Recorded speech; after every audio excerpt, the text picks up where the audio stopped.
andre juledag, og jeg er på Høgeheia på Staveneset. Her blåser det skikkelig bra, altså. Så det blir vel ikke hørt noe mer ut av denne videoen, eller det jeg sier nå, akkurat bak varden her. Men nå ser vi ut på Heggøyna, og jeg tror ikke vi sitter Alten ligger utom da, men der ser vi bare, ja, det kan hende skimte han. Jeg ser han her. Rutesmellværet. Men her er jo ikke mye sikt her nå.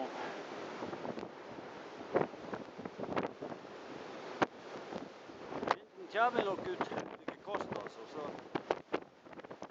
det gjelder vel litt opp, så jeg kan stutla. Så ser vi ned i Grimmelia og inn på Svanøyna.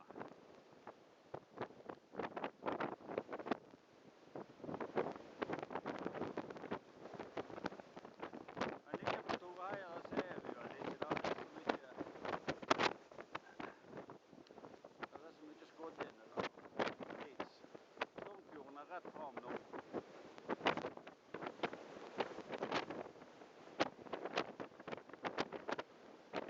Så bort igjen på Seisjord, så Follevåg her nede, men her er vel ingenting å se her. Jeg ser det bare litt feire med fulle øyne.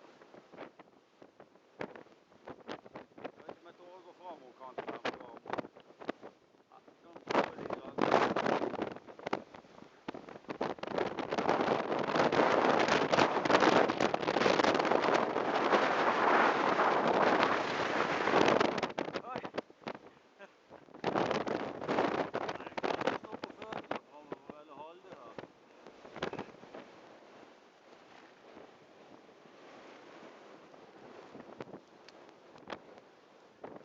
Ja, men de får fortsatt å gå i